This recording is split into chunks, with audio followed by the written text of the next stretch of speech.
I'm liking Linux for the 3 hours I've been using it. I'm happy for you, Joby.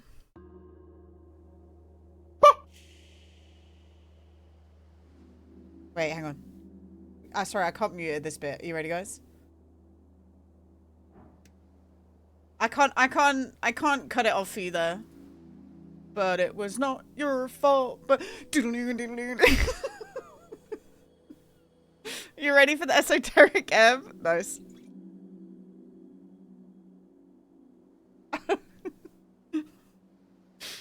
Hexes. Ah, that's the guy strumming on the banjo. I was gonna say to my granddad I don't have a USB drive to use, and he chucked one at you. Well, that was nice of him. Do you play us on your headphones? Are you like listening to us through your headphones, Joby? Or can your granddad hear us? There we go. Yes? Okay. I was gonna be like, hi granddad! Rabbit, thank you for the 160 stream streak. Thank you, man. Your body's ready. You guys are ready. Shall I ping that we're finishing? Maybe I do at here. At here. We are finishing Esoteric. Ebb. Weird day for me to play it, so I thought I would ping. So people don't miss the ending. Oh, I wrote Engis. That's not how you spell ending, Gina. Ending. Cool. I do at here because that means if somebody's if people are already online, they'll see it. If they're not online, then they don't see it. Big L. All right. So, oh yeah, yeah. So I spoke to this lady. I figured out her secret. She's a dragon, guys. She's not a goblin at all. She's a dragon. But she loves the she enslaved the goblins, but then also she loves them now. So, like, that was her initial goal, but she ended up like loving them.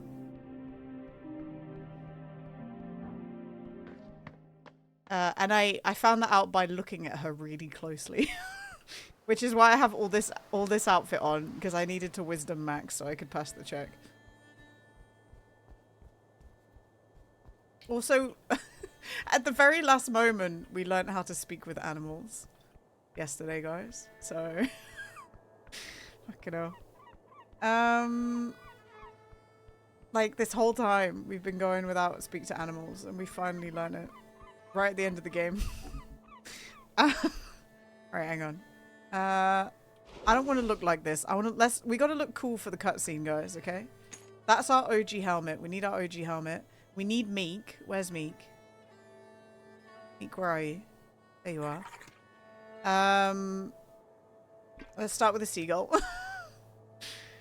What else do I need? We need a cool sword. Maybe we'll go with this, with the spoon. Where's the spoon? Can we use the spoon as a weapon? Oh my god, we can. Okay, we've got a giant spoon on us. Is it worth me going to chat with the seagull, Dan? Would you like me to? I need to prepare the spells, though. Let's just go. We've got an hour and a half. It's okay. The people who want to see what the seagull has to say will have to buy the game themselves, you know? Hashtag ad. It's not an ad. I'm just saying that. Oh, that's -1 wisdom. We don't want that. All right.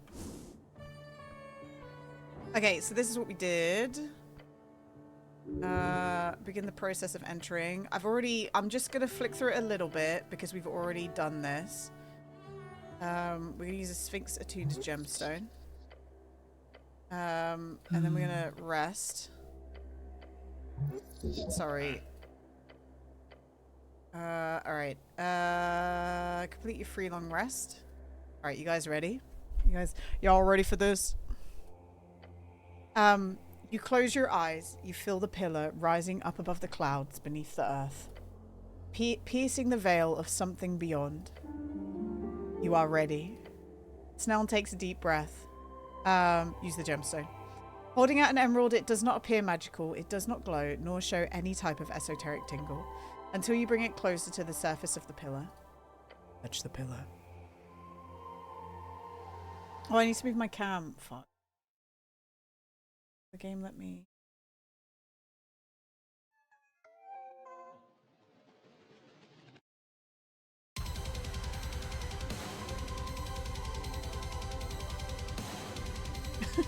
Alright, here we go.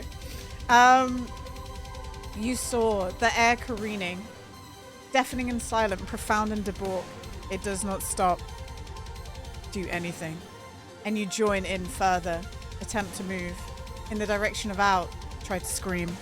But a force too loud. Treble drilling, catching, burning. All senses alert, no chime to guide. Try to think about your party. A scarf grips you. We got Meek. The goblin clings to life. You are on a path, carefully closing, quickly cutting, violently pressing. There is a calming pressure rising. Huh? Your earthly organs compromising. Oh. Each organ lobe so gently breathing. You are dead. And interconnected disbelieving. Blindness eternal.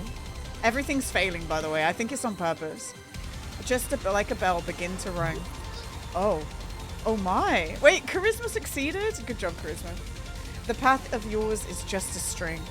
Until one. Until one. Until one. Off we go. So this is, now we're caught up to where we left it yesterday, guys. This is where I exited out, so all this is new now. The flashbang is over. No more flashbang.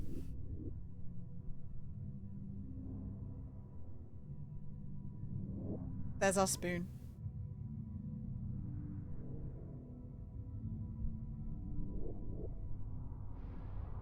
Hopefully we've given ourselves enough time to finish this.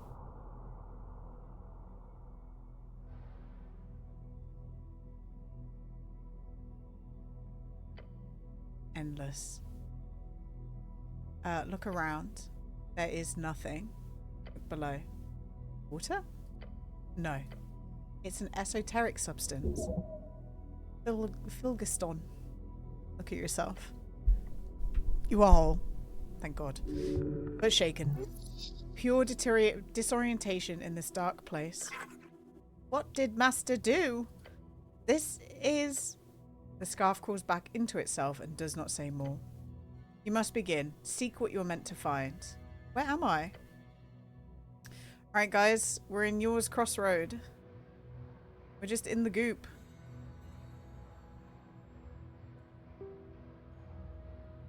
Snell!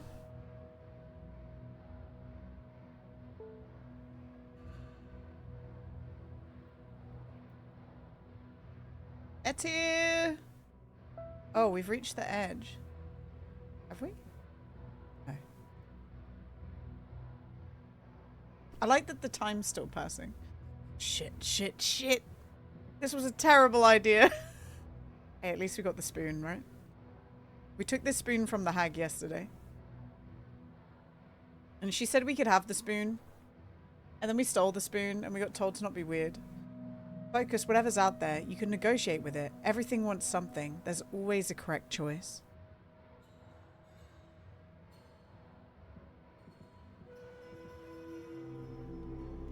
Fear, body shaking. There's nowhere. There is nothing. What is this? Oh wait, we like move backwards. I'm like not moving right now.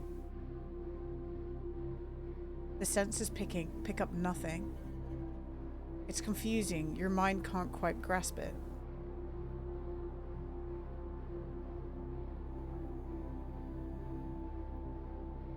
Calculate, process, find the pattern.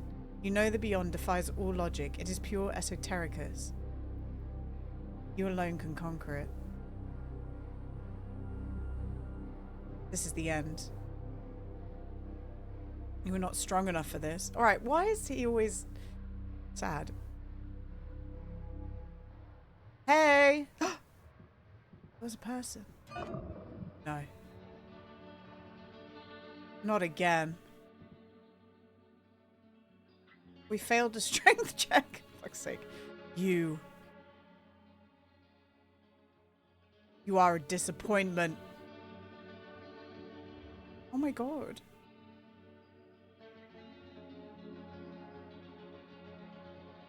Damn. We're a disappointment, guys.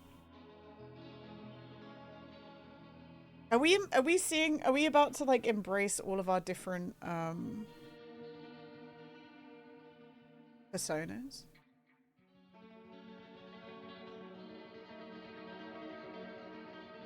The sky's red, and red is the color of the strength. Blinded by the strange lights above, your eyes adjust. You peer onwards. In the darkness, you see a pillar of light.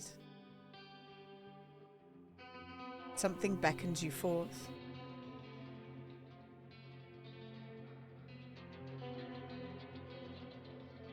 Oh. Oh, there's like an old guy. I like the sky. The sky's really pretty. Okay, charisma. Maybe there is a way out of here after all. Oh, shit.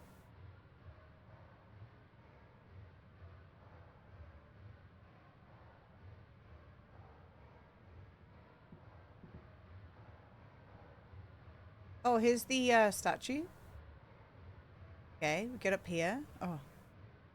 Meth, is this you? Meth's here. Oh. Oh, he's so cute. Cobbler. Hello. The old man works at the counter, tiny hammer in one hand, boot in the others. Hello. He gives you a glance and a polite nod. Then he keeps working, still focused on setting a strap from the boot. What are you doing here? Work mainly. Dancing around the subject. I can see that. It's good work.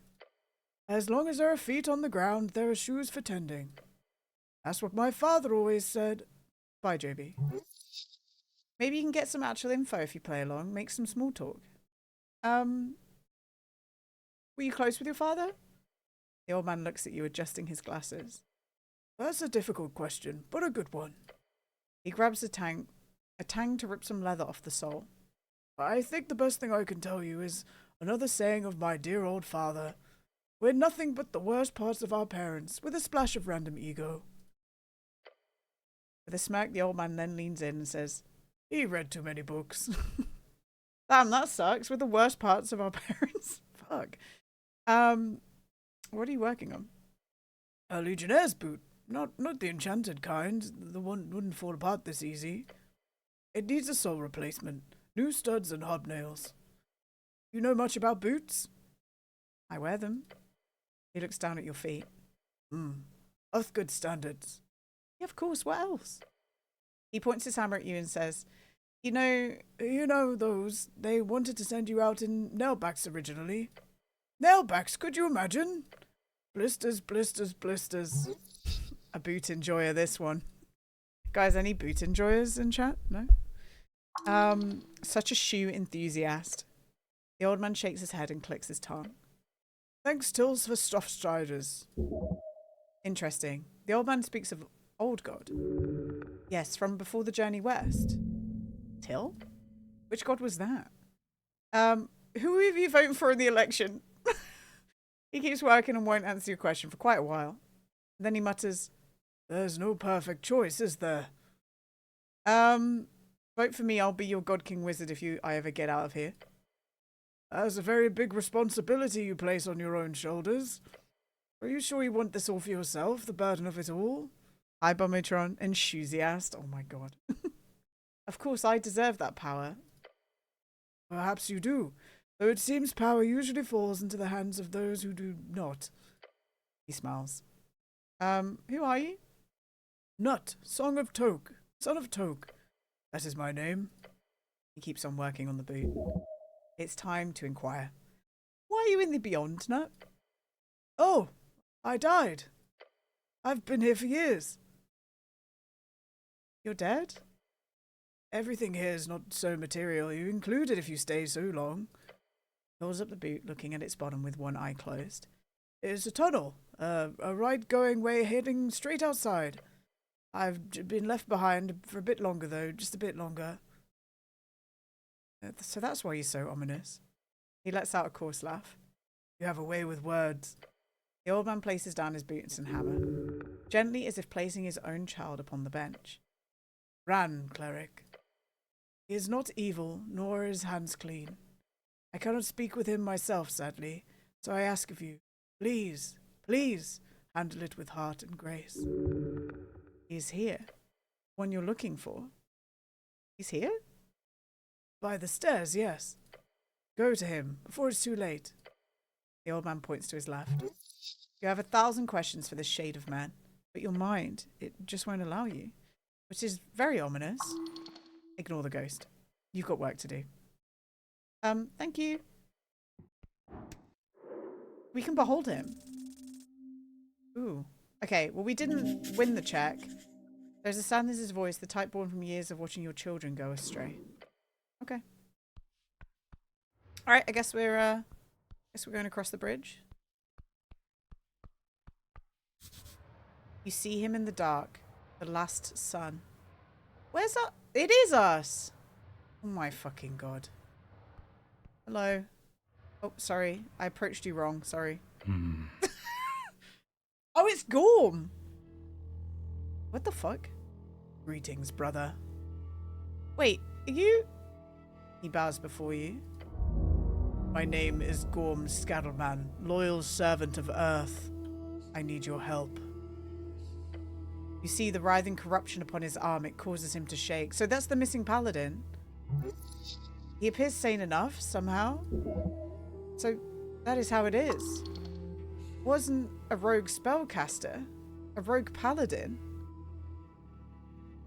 Explain yourself.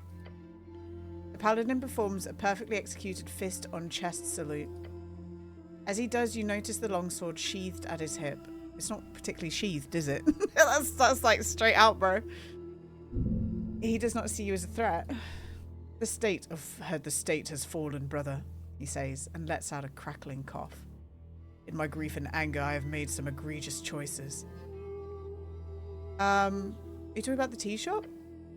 Among others, yes. The broken man lifts his helm, revealing a rugged face covered in layers of sweat and ash. Where's our people? Gods, he says, pressing his not as ruined hand against his brow. It should never have come to this. Sorrow in his eyes, meeting your gaze. How many years have you served? Don't change the subject. I am not, brother. 5 at the towers. Then you know well the particulars of Uthgard politics. Askem was struck by feeble mind spell over 3 years ago. What? He is hidden away in his palace manor for all this time. The Lord Patriarch? Yes, the city is now a headless chicken, run by a cabal of magistrates. On a cursed evening 3 years ago, the leader of Norvik was as good as assassinated. They decided to keep it a secret. Their reasoning was simple. It was the security of the city. Without Earth, we have no protocol on the transfer of power. None revealed to the public, at least. Who cast the Feeble Mind spell? Enemies of the state. They broke into his manor at night, then they got away. The magistrates pointed to cultists. I went looking. I was unable to find any proof of such activities.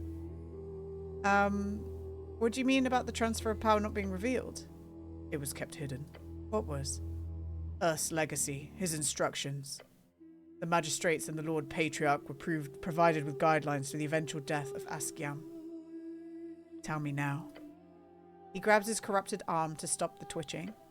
He then speaks in a regal tone.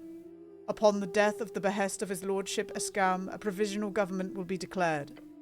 He closes his eyes, reciting the words as if they were scratched on the back of his eyelids. This government shall have 2 years to oversee an electoral process, at the end which a permanent government chosen by the people shall be enacted. That's happening right now, guys. This provisional government shall be headed by 2 individuals with shared power and responsibility to provide full suffrage to all citizens of Norvik. The first individual should be elected by all active clerical patriarchs within 7 days. The second individual should be elected by all active guild union leaders within 7 days. He opens his eyes. 1 cleric, 1 Azaglist. Earth's legacy.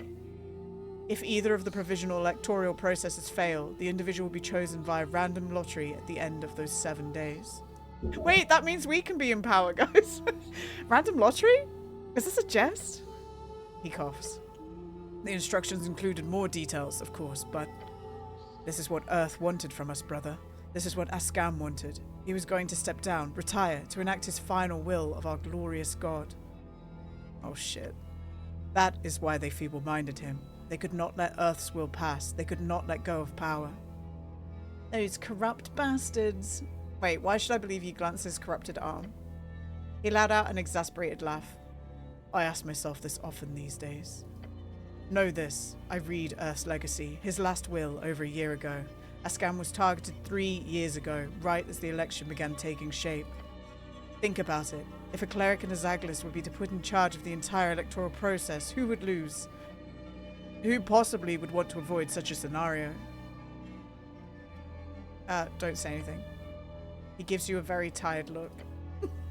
I have worked tirelessly to find the truth in this. I use my privileged access to the archives, party meetings, documents spanning all districts, the ability to investigate all magistrates without alerting anyone to my intent.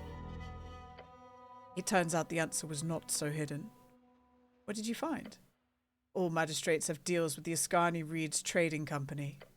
In total, approximately 85.5 million crowns in the form of public work investments, guild expansions, targeted tariffs, consultancy fees, and the illegal sales of Norvakian property, elusive land licensing bids, key positions within the district bureaucracies, and sometimes even just gifts. The magistrates are smarter than you thought.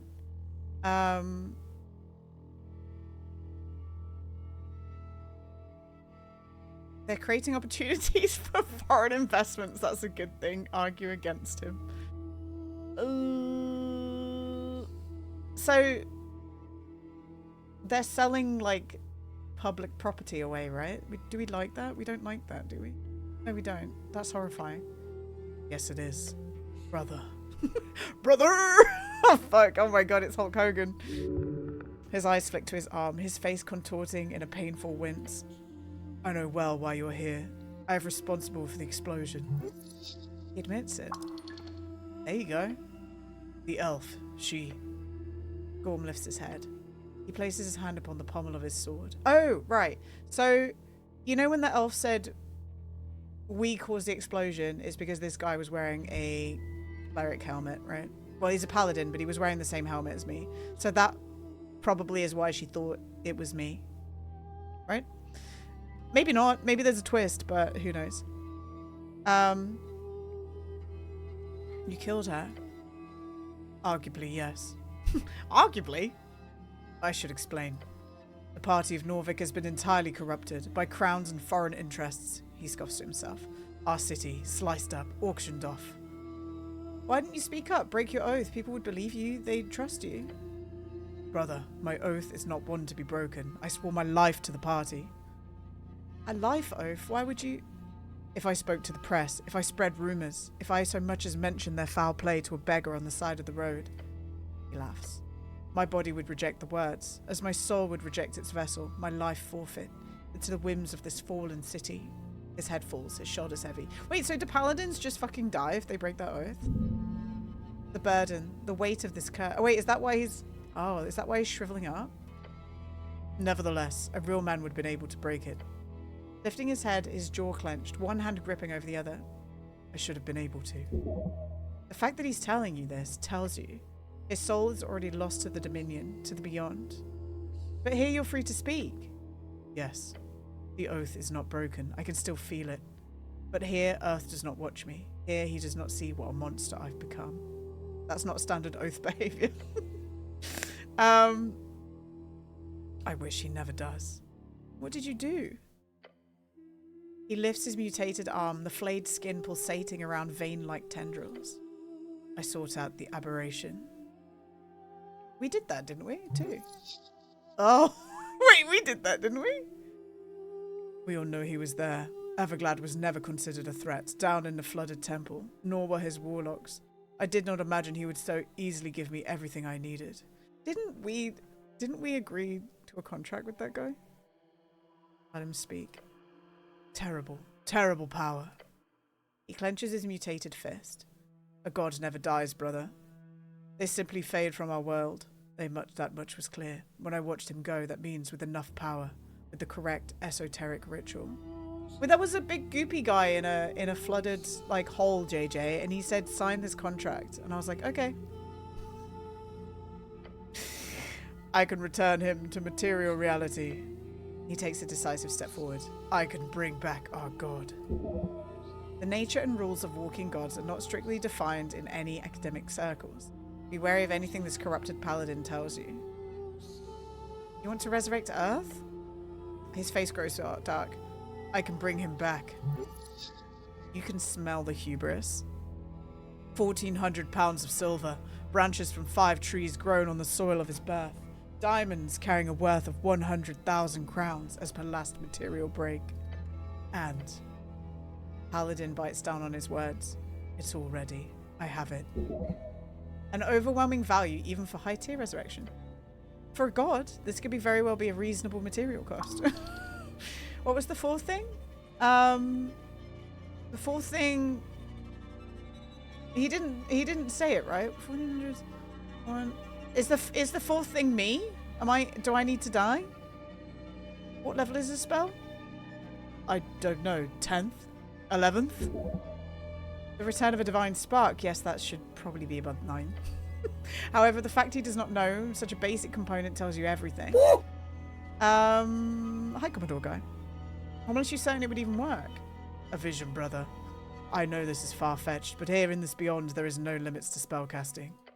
The rules are different, wilder. There is an esoteric freedom. I have seen into the depths of this place, and all the time I've spent here, I know I ask much of you, brother. I ask for your faith in this spell, and in me, but I swear Earth is here, somewhere. I can feel him watching me, giving me his visions. You realize what you sound like, right? Yes, I am aware. I both look and sound like a raving cultist. He flexes his mutated hand with another wince. So I have given my body and soul. Why not my dignity as well? How did you get all the spell components? The branches I secured myself by visiting the Curse Lands. The diamonds and the silver I secured via Ilum. The elves paid for your spell? Oh, this just gets better and better. They did, in full. What do they wish in return? The same thing they always wish for. Our eradication. He coughs and winces. The Ilum wishes to stop free striders from getting a foothold in Ascan. They believe the Earthfolk to be weak without them. Easy prey. They're wrong. But I played into their assumptions. To them, I was a rogue paladin wanting revenge on my people.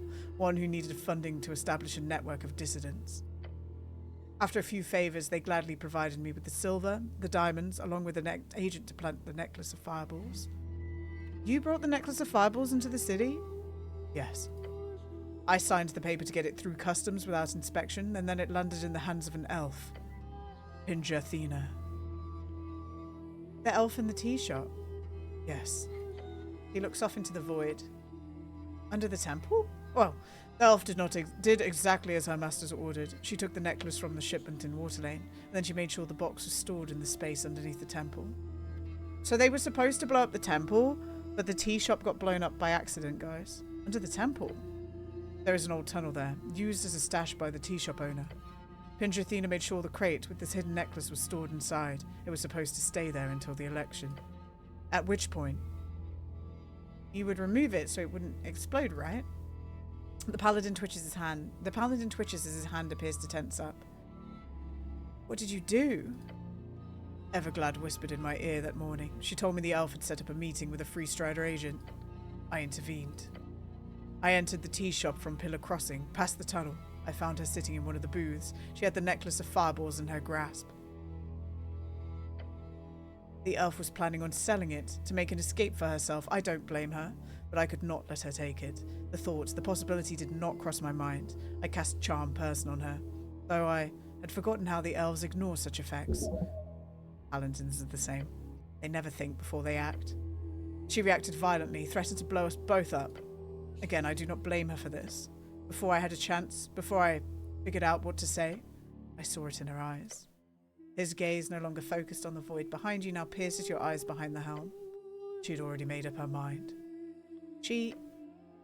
I cast Misty Step, reaching around the edge of the room before it hit the ground.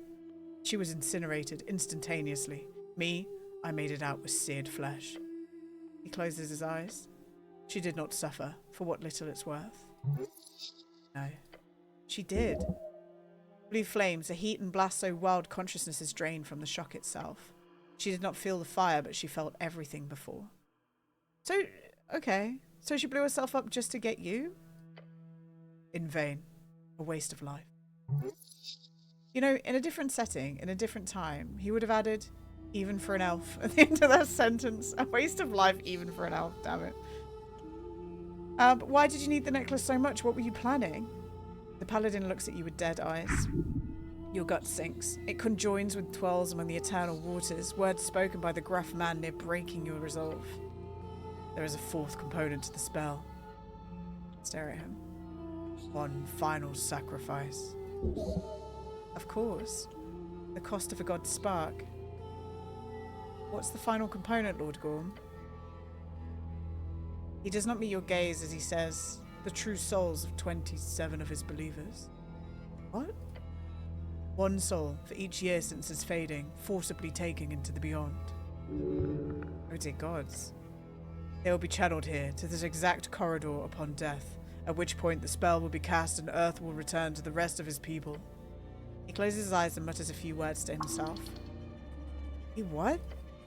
Thus, I am forsaken. A worthy sacrifice for such a mighty spell. That's a lot of dead bodies. Sounds like a hassle. 27 innocent people? 26. I will be the final sacrifice. Do you think that makes it okay? No. None of this is okay. I need your help, brother. Without the necklace of fireballs, it would be a grim task to collect these souls. He holds out a clenched fist, mutated flesh in a grotesque ball. Will you assist me in resurrecting our god? If he wanted to kill himself for the cause, that'd be one thing. Now he's making the choice on behalf of these random people. And for what? In the hopes of bringing back some dusty old god? Fuck this, and fuck him. As interesting as seeing an epic tier spell in action would be, I do not follow this madman. You have to cast so many spells from a position of naive intrigue, where the forces break your very flesh apart, and nothing to show for it. A spell of this value and power, how do you imagine it would end? Exactly as a caster intended?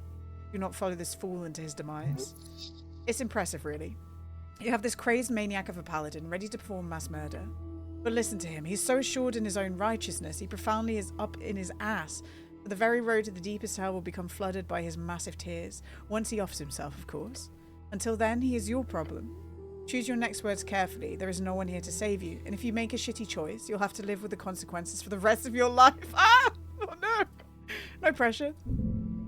But he could come back. Take a breath. A deep one. Oh my god. Oh my god. Oh my... We could arrest him. Arrest him. Right, should we try a charisma, argue for another path? Oh shit. Roll again, please. Tits. You glare at the rugged face of the world-worn paladin. Nothing, no arguments, no plea. You have no clue what to say to this brochure. We can try it again, guys. We have 4 shards. Okay, that should... Yeah, okay, perfect. Right, it's time. The final time to show... I mean, we're the unstable cleric. Charisma was our skill. So surely we need to whip out the charisma in the last, you know, in the last section of the game. Right, guys? Final time to show him who's the best. The best at winning in dialectical debate. There is another way, Lord Gorm. Pray tell, brother. Okay, he's giving you a shot here. Don't fuck it up.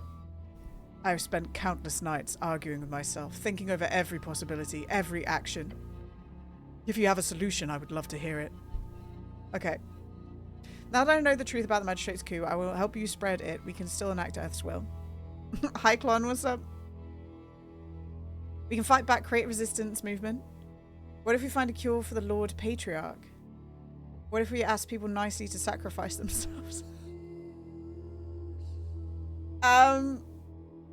We can fight back. I've already done that. Okay, guys, I feel like there's no choice here. What? I used the considerable funds from the Illim to fund various resistance movements around Norvik. True nationalists who stand by Earth against these corrupt officials. I feel like this is a non-choice, guys. I feel like we're being led into like hearing every reason why shit won't work, and then we have to pick A or B, like arrest him or whatever. I'll let you guys vote, by the way, if you'd like to. They'll be crushed in time. I considered a coup, but that would have been a disaster. We never had the might or the access, and given their proclivities towards deception, they are prepared and paranoid. What if we find a cure for the Lord Patriarch? Cure feeble mind? If you did that, you could be our new God King. True enough. Sadly, it will not happen. Not while the ebb is in place. Alright, we can't do any of this, obviously. Okay, none of this is working, clearly. True. Welp. What do you mean, welp? Welp, as in, what can you do? There is always one thing you can do. What's that? The paladin watches you, silent sweeping across the eternal pools around you. Tell him. Nah, won't work. Oh, you're not alone, Lord Gorm. Tried to emphasize. Oh, freaking hell. You're not alone, Lord Gorm. His eyes widen slightly. There are thousands of us devoted to Earth, believers that would do anything for him. The paladin nods along with your words. But Earth is not a man. He is an ideal, a dream to strive towards. He freezes. I'm not so sure I agree. Perhaps not to you, but if we lose you, Lord Gorm, then we lose the last man at the top who fights for us. I'm not what you think I am, brother. I do not have the power to sway the forces of the world. He lowers his head in defeat. Careful now, don't lose your head. Oh shit, stock up tin like you've already lost, push him. Or Earth is a dead god but not forgotten, please do not join him, not yet, urge him. Guys, are we pushing him or urging him? I mean, we've got to... It says do not lose your head. God, the music is creepy as fuck in the background. I think we urge him. I understand you, brother. But no, I see the way forward. This is the one I choose. See? Damn it. Alright, so that didn't work, guys. I don't think any of these are going to work, by the way. Try to understand him. Okay. We can't understand him, guys. We don't get it. You cannot. Not now. Perhaps if there was time. But no. Don't understand him. You must try. Despite this. Please. Okay. Right. Guys, I don't think this is going to work either. We can try. Oh. Oh my god. Hello?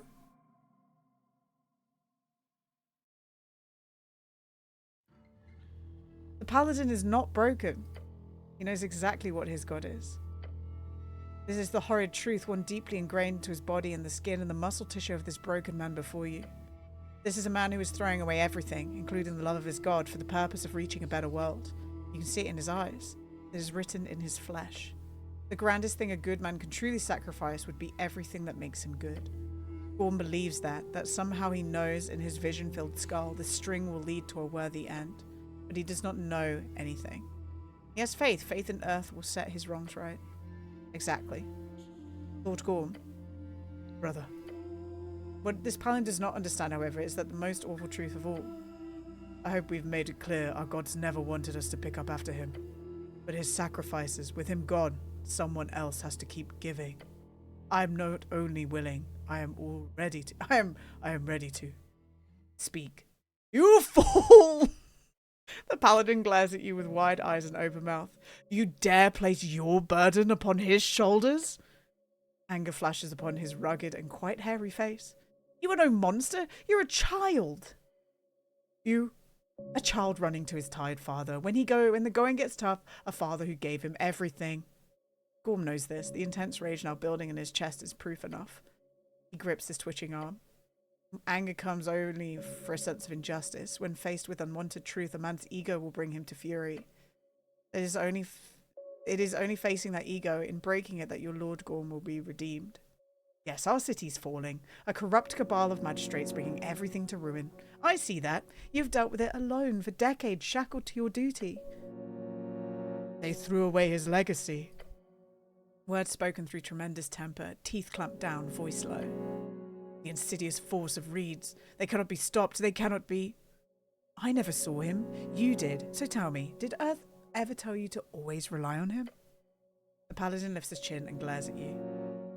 I'm not yelling, guys. I'm going to get in trouble if I yell. Did he ever ask for your faith, your utmost faith in his ability to set things right in the end?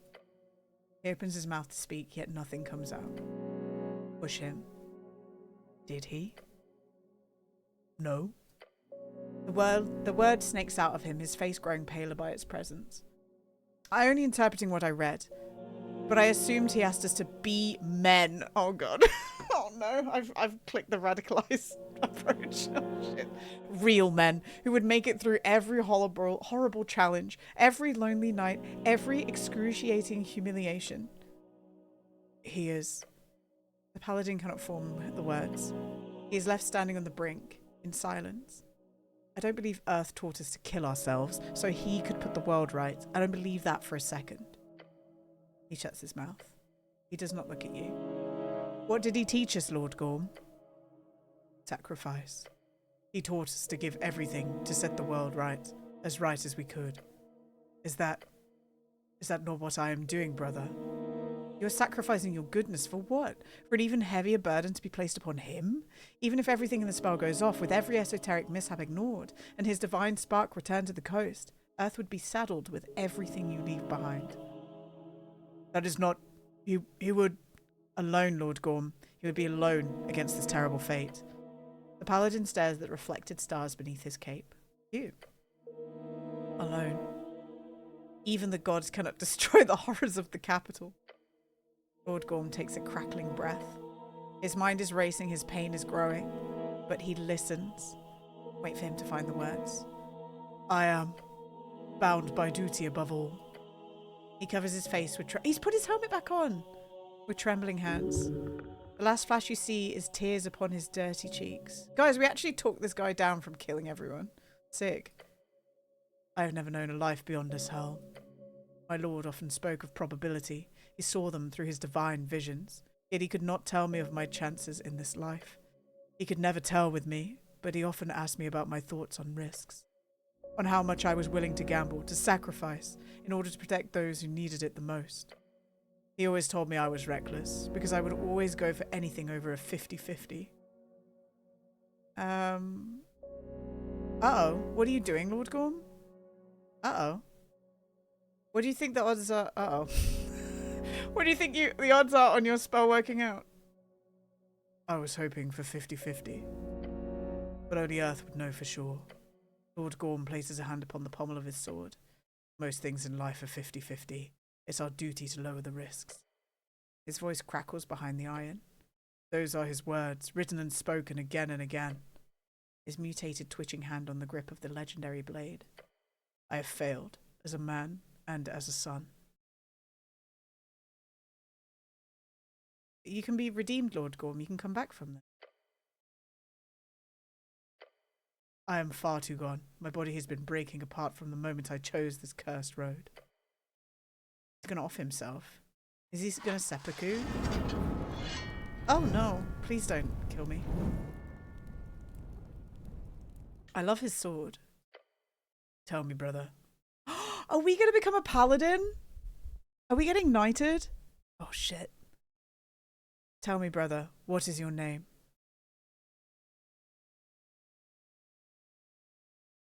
I am the Cleric. Of course. He is content. I place everything in your hands. Cleric of Norvik. I can't decide whether he's going to off himself or knight us. Oh, okay. He's offing himself. There he goes.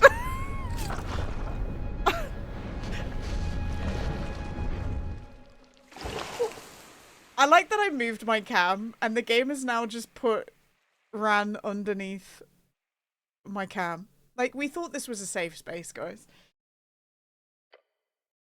You do not know if any of this is truly the right path, but it is now done. Lord Gorm has chosen his fray. Earth be blessed. You watch as his spirit is drawn towards the stars. The last paladin of Earth. Damn. Is his sword gonna stay? I hope so.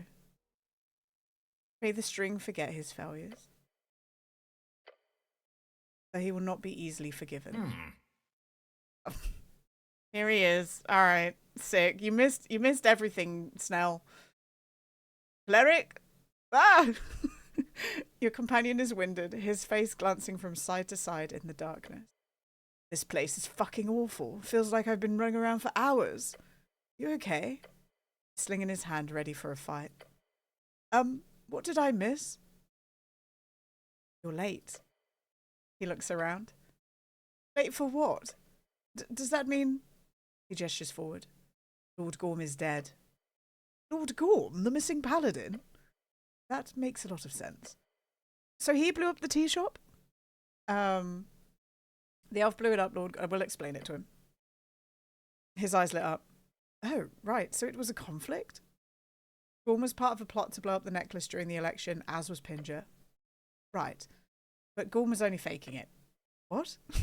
Gorm was pretending to hate the city so the Ilium elves would fund his dark ritual in which he'd bring back Earth from the dead. But he also needed to kill 27 Earthfolk to finish the spell, which is why he needed a necklace of fireballs. But since Pinger blew it up, he now has been planning out and going out there and killing people by himself. Oh, I see. What? He invited me to join him. We talked, and he invited you? Well, he dug himself into a pit, sadly. There was no way out for him. Oh. He put his flame tongue through his chest and faded. It's over. Damn. Now, how do we get back? There is a man on the steps. Who's this old guy?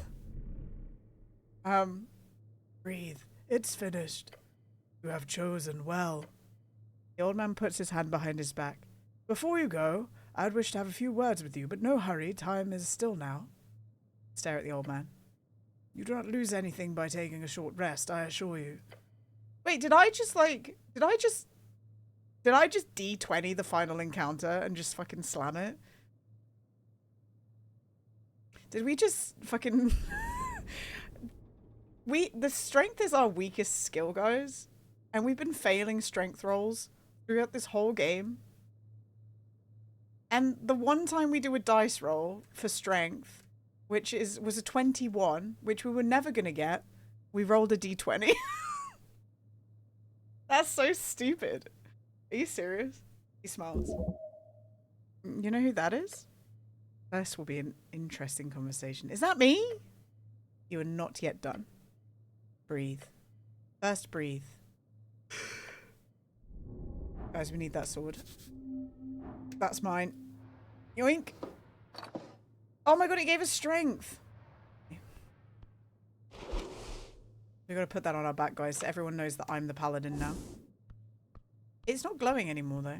So where's the angel gone? Who the fuck's that down there? Look, that little guy. Hello.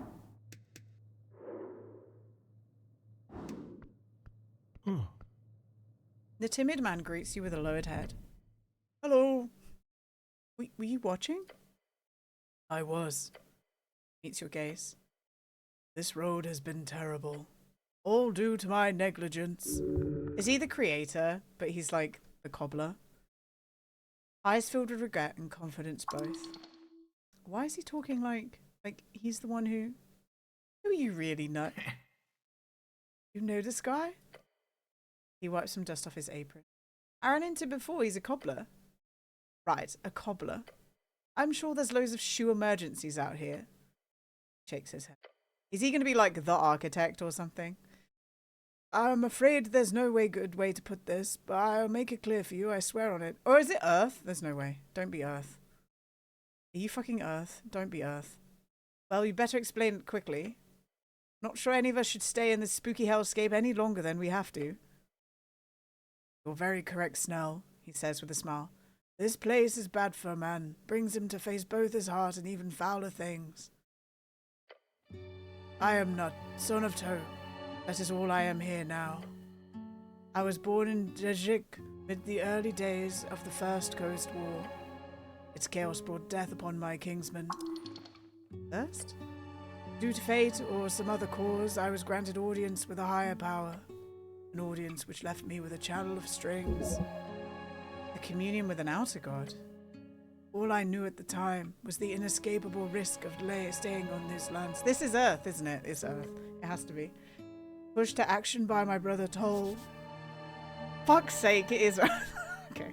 We saved 50,404 people, approximately a quarter of the villages. Wow, not every day you get to speak with a god, living or no. As we left in search of a new land, these people began to look to me and my newfound divine strength for more than guidance. They gave me a name from the old world sagas, one steeped in bygone mythology. Look up at the old man. They call me Earth. Hammer of Fate. Neil. That can't... That's our... that's our god. That's our boy. That's the guy we believe in. That can't... Goblin mutters. How? He lowers his head once more. My existence is fleeting, stuck beyond material and beyond. You're truly him? Yes. You see, I died like any old man should, just a few decades later than usual. But I linger on, guarding this gate. For whom? For what purpose? Who knows? The old man laughs. It's a bit silly, really. I would have loved to see it. This is insane. I don't disagree. That was my initial reaction to the first few years in this place. I assure you, too, I have many questions. You catch a glimpse of Snell, then opening his mouth again to speak, only to shut it. Your goblin companion clearly wants to ask something as well. He's waiting his turn. Ask what you wish. I know you have questions. This man has not spoken with another for a very long time. Be glad to talk. Say what you wish. This is your one chance, one opportunity to ask this legendary figure anything you want. Make use of it. Who are you voting for in the election? Where is it? You have something to ask? Of course, it's a god. There's no rush. You should ask about Gorm first. And I'm thinking about how to formulate this question I've got. Take your time. I need to ask you about Lord Gorm. He takes a few steps forward. He's just an old man. But despite that, you see he's also strong as hells. Gorm. His eyes focus on the ground where he stood. A man of principle, of bright mind and whole heart. I loved him like a son. Face contorts into a deep frown. Broke my heart when I saw him descend in such a way. Couldn't stop him. Sadly, I could not reach out into the material in any way, not to him, not to you. I cannot say where his mind was, but I know his heart was placed exactly where I had taught him. Selflessly, he would give himself to any cause. Unfortunately, he proved my teachings terribly wrong. It's pain. Earth did not possess the ability to interact with Gorm in any way. He did not know you were present. I could not stop his channeled magic to my clerics and my paladin no matter what. I cannot even destroy myself. For whatever reason my soul here is muffled. I cannot communicate with him nor anyone else on this material plane. He's telling the truth. His truth. This guy has a legacy to uphold. Careful what you trust. He is your god. Of course you can trust him. He was going to kill 27 people. Yes, he was. It is important to remember one simple fact. Nothing he did was evil. Everything he did for an ideal of good. Just like I taught him. He turns around and gestures towards the stairs. So you cannot see his tears. Aww. Look how it ended. His bones hitting the pavement so furiously. Crying? I thought I knew everything at one point. As if I had somehow unlocked the truth of life itself. It was so simple. Your god turns back to you, his eyes... Sorry, wrong voice. Your god's turned back to you, his eyes tinged with red. Goodness alone will bring the world to evil. World of an arcanist, I believe. He's quoting Frax. How conflicting. But Gorm spoke the truth. Did? He wipes a tear from his cheek. My legacy. Norvik is under siege. There's a conspiracy of free-striders. The magistrates abort, the Azals are undermined. The Golden Horde seeks to occupy the clanlands within a decade or two. The Mendes Cabal funnels riches to rebels in our lands. And my will, the plan I created to keep peace and to transition into a democratic government, was suppressed. It's all true? All of it. The god gathers himself. This was all a calculated risk on my part. What do you mean? I knew this would happen, Ran. Or rather, I saw the odds in the strings. It was high, he said with a clenched fist. Something like a 4 in 5. The problem? The odds changed while I was dying. This has not happened very often. An esoteric event, most likely. Suddenly I saw a new probable outcome, the web of conspiracy. The old man shakes his head and looks very, very tired. Magistrates hiding my succession acted as the initial spark. The rest is your history. How did you see the risk so clearly? I did not share the secret often during my days. Lord Gorm was one of few I confided in with my struggle. A struggle? The one placed upon all us gods, he says while making air quotes. See outcomes in strings. Not always, not clearly, sometimes like a play in the mind, but sometimes an assured vision. But always there are odds, a choice, a chance, a risk. When I worked in my father's shop, I would work on a shoe and see exactly how 9 times out of 10 I would ruin the leather.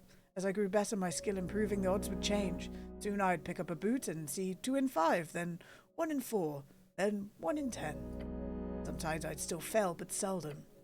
Over time, that simply turned into ever greater visions, along with greater power. Every god can do that. To my knowledge, yes. Beside the esoteric might and other powers. It is not divine providences, it's just probability. That's why you left your homeland? Wait. Are we a god?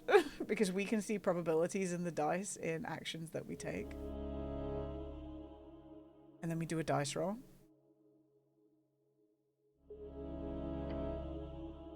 When I took my people to sea, we had a 50-50 chance of survival. When I saw Ascani, those odds went up. Every step of the way, I made decisions aimed at increasing these odds for you. Eek? I hear name. Is it safe? Who is old man? Hello, Meek. Him included, yes. Old man no Meek? The fabric on your scarf shifts nervously. Me? Among many? Us? Snell too, yes. Everyone? That would be nice, wouldn't it? I realized with such power I could protect and serve more and more people.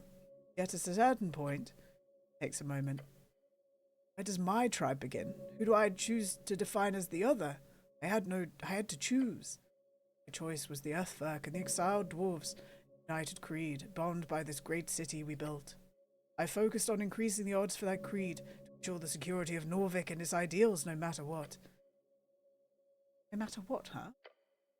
No matter what. For almost a century, that absolutism has been the source of immense life and pain. Absolutism? No. Fascism. Oh no!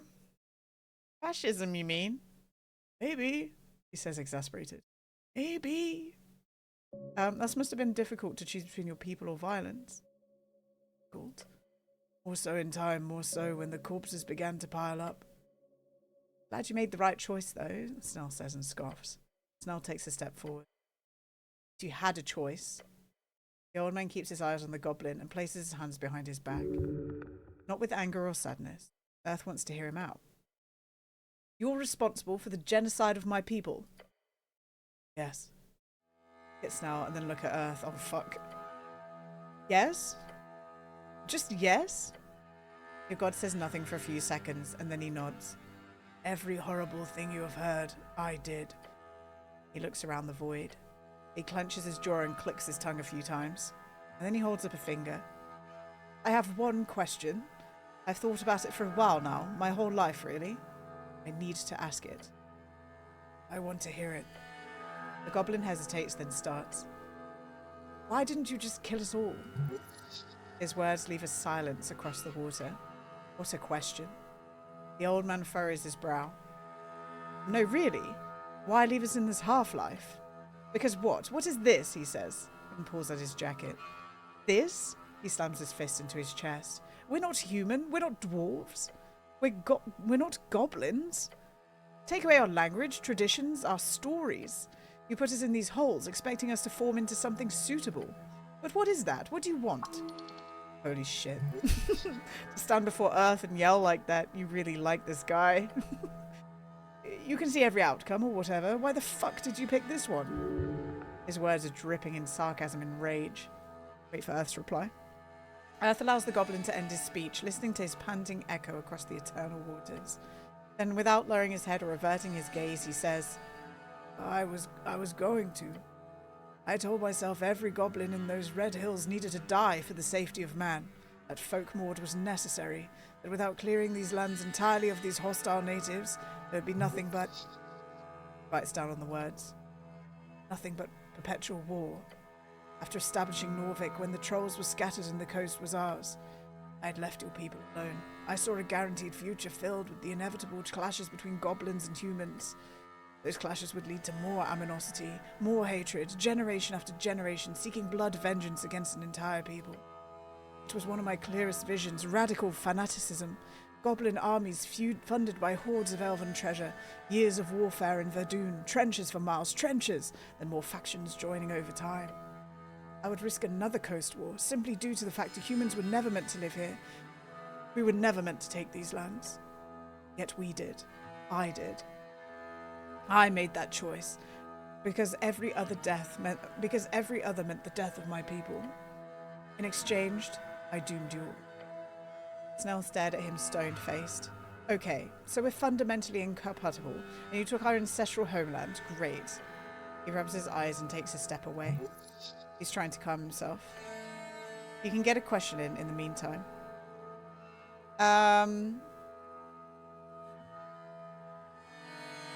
That was a terrible choice. I could talk about my perspective for 100 years, and you would still be correct in your assessment. It was terrible. Meth, you got the scam. Snell turns back around, glaring at your god. Why am I alive? Why did you spare those 3 tribes, Earth? Yes, the answer to that is simple. I gambled. The god looks up at the stars. Battle of Morgib, Western Verdun, on the 6th year of the campaign. The leader of the Cagthorn is brought before me in chains. He demands a duel to the death. His name is Cran. Didn't we kill Cran? To restore his strength in a fair fight, I invite him to eat with me. This goblin speaks Dwarven, Demonian, and even some Elvish. Over dinner, he explains exactly to me how they were superior in every way, and that the only reason we won was due to our luck. We had a god. Theirs died long ago. Tokig the Gambler. Would have been fun to see in these two clash. I agreed with him. Then we discussed my options. Nicely, Sanity, hell yeah. Message something in the chill zone, and then I'll add it after stream. Cran told me I was wise for killing them all. If I did not, he said, they would eventually re-emerge and destroy mankind. Once I faded like Tokig did, and each of his sons dreamt of spilling human blood. Snell's eyes narrowed as Earth speaks. So I ask him, what of his daughters? Did they dream of war and slaughter, revenge? Cran told me no. Then he laughed at me and wondered aloud what a boring and peaceful life it would be. I spent the night explaining my visions to him. He in turn told me stories about Tokig the Gambler. For hours we talked, I exchanged ideas, and I proved well and enough how I knew it all. As the sun rose, I saw in that conversation something magical. The odds had changed. Not by much, not so significantly that it changed my belief, but enough to make me make another choice, a gamble. I gambled on a path where humans and goblins could live together. Snell. His eyes were on the ground. We signed a treaty the next day. Forced assimilation of 3 tribes were carried out. Cran served me well for 12 years, overseeing the migration to North. This was the only plan of action I could see with a success rate above 50-50. Success? Yes. He scowls. A successful genocide, yeah? What's your definition of success here? Same as always. The least amount of death over time, as far as I could see. But not for my people alone, not this time. For both our people. He let out a conflicted groan. Well, you shouldn't have come here in the first place, then. Perhaps so. His eyes speak of sorrow. He's holding back. He knows well he could argue around this topic for hours. But he's not interested in winning. You should have gambled earlier. Yes, that would have been brave of me. If I was older and wiser, I would not have been so slow to act. If you ask me what you ask now, let me tell you. He walks forward towards your goblin companion. You ask something entirely new. The goblin's expression goes from angry to despondent as he stares at the dead god's approach. You can never be a goblin. You can never be human. You're in this mess because of me and my evil actions. The old man throws up his hands into the air, reaching for the stars. So hate me, curse me, and go be a leader for your people. He lowers his arms and gives him a determined frown. I need you, Snell, for the new era and beyond. Make something that hasn't been seen before. Something new. Something better. Apprehensive and confused, the goblin turns away. I don't exactly have a choice here. There's always a choice, Earth says while locking eyes with you. Some paths are just riskier than others. The goblin clicks his tongue. He glances at the god and mutters, something new. He's going for it. If that's a good thing. Listening to the genocider? Well, Hokig would likely take you to take the gamble. If you ever met him, be sure to ask. The old god laughs. The goblin looks on with a complicated expression on his face. I'll think about it, Earth. Oh, he's good. From folklore to father figure in just a few words. Incredible. Turn back to Snell. You really... He stops himself from speaking at first and then says, really fucked up that assimilation. I know. If there's one thing I will apologize for, it's that I am sorry. It was always terrible at statecraft. Snell shows the same face he's shown you so many times since you met him in that underground garden. To be ruled by evil or incompetence. Sometimes a mixture of both, I'm afraid. You can always do better. Agreed. Not me, though, since I'm dead. But you? You will see on the string you two will walk on. But if that is any comfort around this incompetent governance, I can assure you, Snell, gives the goblin a meager glance. Lady Sageleaf is the one who truly changed the odds. Snell meets his eyes. I had never expected it from someone like her. Alas, there are many things I did not see coming, if anything. Your instincts are clearly a dowsing rod of their own. Earth looks upon you with eyes that remind you of your father. Aged wisdom soaked in blood. I would like to have a few more words with you, Ran. Oh, God. Before you return. He steps forth until you realize your god is near towering above you. I'm afraid we will never speak again, my son. So this conversation is truly simply an esoteric happenstance. Once time runs up, it will not align again. Why? I've made this happen. With the less strength I had less. Oh no. This conversation ran, he says, and places a warm hand upon your shoulder.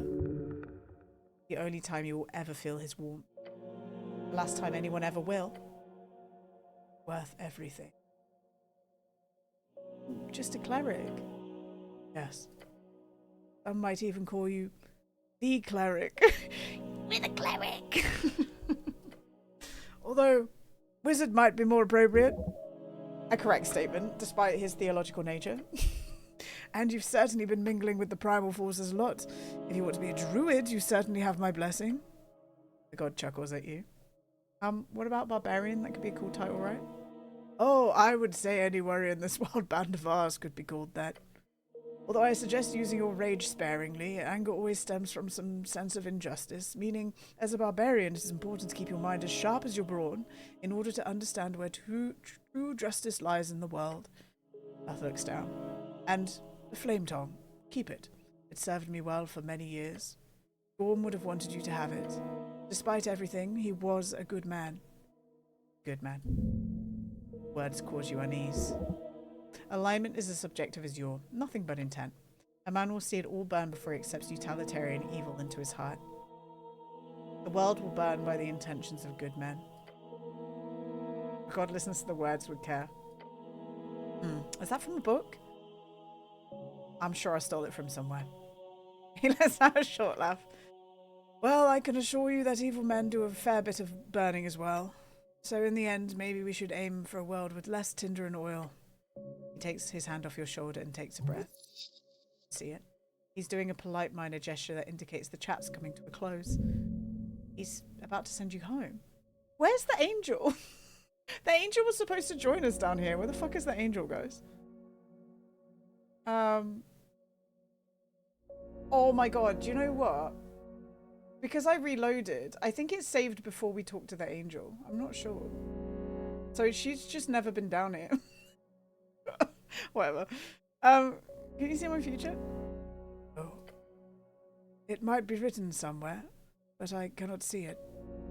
This coming era is yours. Looks this now. I believe in you all. Oh, fuck. Are we rejecting our god or accepting our god? I accept him, but like, don't say anything. Scratches his beard. I will tell you one thing, though. You remember your prayer, Ran? The one you always repeated to me at the end of hard days? Remember every prayer? Not from all. It's mostly noise, as you can imagine. Must be an aim. So many desperate voices. Interesting. As a channel for a greater power, he must pick up on all of it. Yours, however, was such a simple prayer. It's one that stuck for me. Earth holds up a finger. One thing you asked of me all throughout your life. Never changed, not once. Oh no. Yeah, that prayer was embarrassing. No wonder you stopped doing it. The goblin companion follows this conversation intently. Yeah, he says nothing. Right, that. He smiles. I do not promise things lightly, but I can promise you this, my son. There is a string to follow, one where your prayer is answered. I swear to you. Your father is proud of you. No! For the man you have become, for the man you will be. Hold it in. Earth leans in and says softly, it's alone. He then takes a step back, his eyes shimmering in a faint glow. He looks down into the water. It is time. The election has begun. What, right now? Right now. A funny timing, isn't it? Wait, as in now? It's already? Shit, I've got so much work to do. The god holds up a hand. No worries, Snell. I believe Miska's covered it all. We'll be glad to see you back there alive, trust me. Oh. Okay, good. He is flustered. Oh boy, your hombre is floundering. Wish us luck. Fortune follows the meek. That is, man who carries a sword, but knows when to keep it sheathed. Is it safe yet? No, darn master, please go home. Stop talking with old bald man. Earth stares at the mouth on your scarf. You really pick up all kinds of friends, don't you?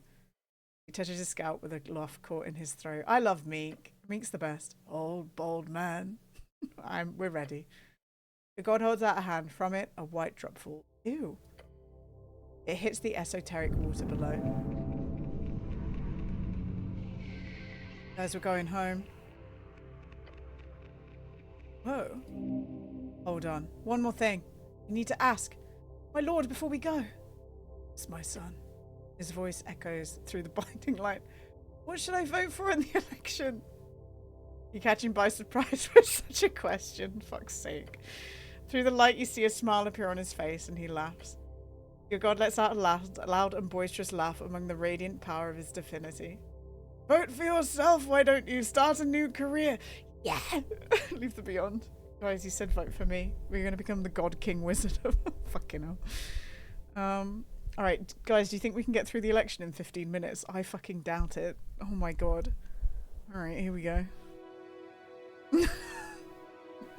Looks like we gotta go into quiet voice in 15 minutes. Oh, look, everyone looks happy. Oh my god, we just plopped out on the ground. Look at us. If you rig it. Dawn. Of election day. Shit. Oh my god, wait, can we like run around and talk to everyone? No way. The city roars around you. Flocked to the streets, hundreds seek their designated polling place. And you lie on the central street of Tolstead, having successfully made it to election day. We did it, guys. Gasp for air.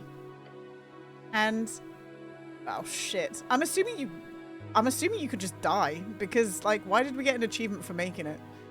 First thing you see is Snell getting up from the pavement beside you. I'm sad the angel didn't come. We fucked that up, guys. He looks pale and queasy. Why didn't you tell me this portering business would come with nausea? You need to man up, buddy. Keep yourself from vomiting. Oh no, I've got enough manning done for a lifetime. I've manned out. You've manned out? I've manned out. Snell stretches a bit and then takes a glance towards the crowds. Old man was right. Election has started. I guess we lost 2 days, or 2.5 maybe. I don't know. You're the math guy. I'm not the math guy. I'm the esoteric guy. Right. I keep forgetting. He mutters and looks like he's about to throw up as well. I wonder what would happen if we stayed there for longer, like a month? Like, what if we come back years later? Who knows, Snell?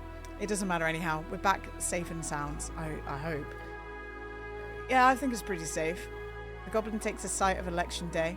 He breathes the air, his shoulders drop. Everything is fine. Nothing is wrong anymore. A relieved smile on his face. Get up from the ground. Right, game plan. It's not that late in the day, so there's no rush in voting. They won't close the polls until 9 o'clock.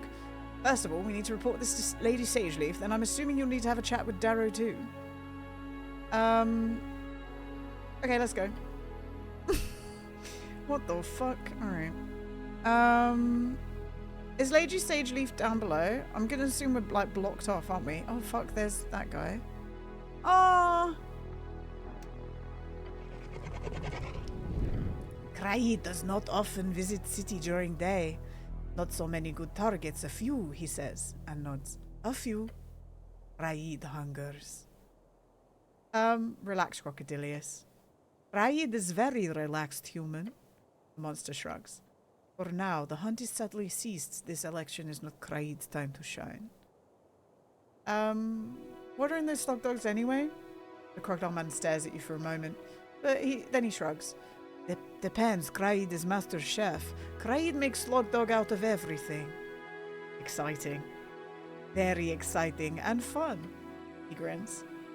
Good day, Kraid. Okay, so... Oh, fuck me. Alright. I would love to talk to everyone, but I don't think we can. So we've got to finish the quest, which is this one. My lord. Alright. We're not allowed it. Are we allowed in here? Oh, we could still just go into places. The fuck? I guess so we can talk to this bitch.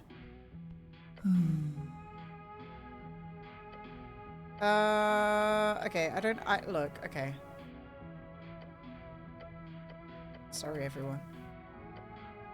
I don't actually want to speak to her. I was just curious,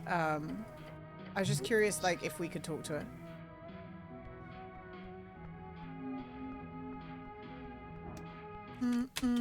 Okay, so Lady Sageleaf. Is Lady Sageleaf going to be down below?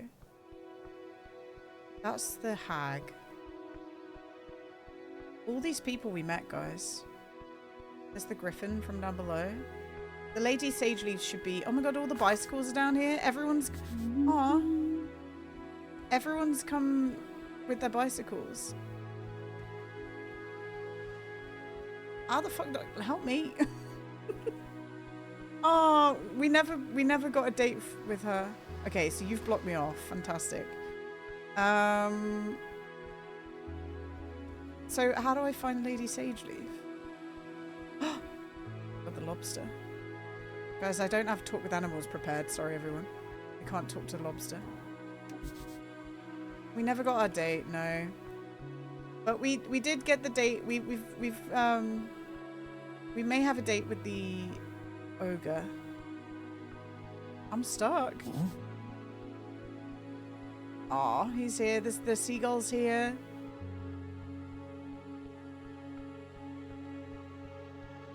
No one did say after the election, yeah.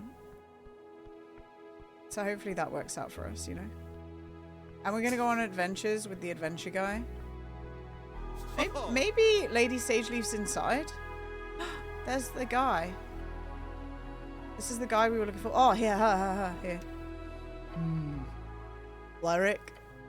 Isn't it a lovely day for an election? Sure is. She takes in the air. Years of effort all for this. The revolution aims at a liberty of folk around the coast, and if recent polls are to be believed, it appears we've succeeded in that goal for Norvik. Let's wait until we see the results. A wise statement. From what I hear, Free Striders will most likely form a coalition with the Nationalists, bonded through compromise and prosperity for all. It's beautiful to see. That'll be interesting to see. It sure will. I'm also very excited to tell... Oh god, the voice has changed. The bus went over without an itch. When he was hiding in hideout in that dwarf Simmy's so-called apartment. I'll follow your tip. Sent one of my contracts to Ogre Brothers. They broke down the door, and along with a few other mercenaries, the dwarves were either arrested or scattered. Oh fuck. I'm sure you ain't seen any copies of the chant lying around today. My uppers are very happy about that. No one got hurt, right? Oh, nothing serious from what I understand. But you can be sure I'll keep this in mind as well for any future opportunities. She takes a deep breath. Thank you again for handling that surprise meeting with the ambassador so well. I want you to know, while the Horde's awfully on a certain deal, on the AR side, we're also highly interested in working with you going forward. You've proven yourself a well-suited partner. I will stay in touch. And I'll see you on that date of ours in a few days.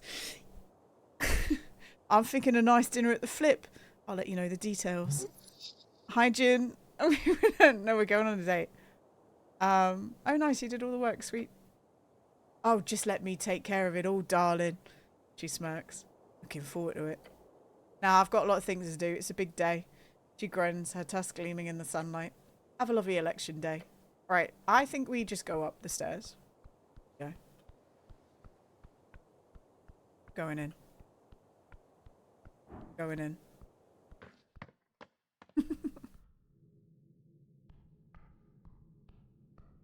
Where the fuck is Lady Sagely? Let me vote! Let me vote! Do I need to sign up? What's going on?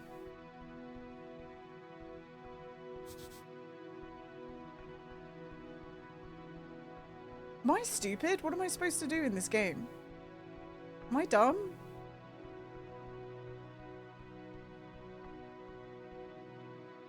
Guys, what the fuck am I supposed to do? Oh shit. Ah! We broke through. Oh! Hello everyone.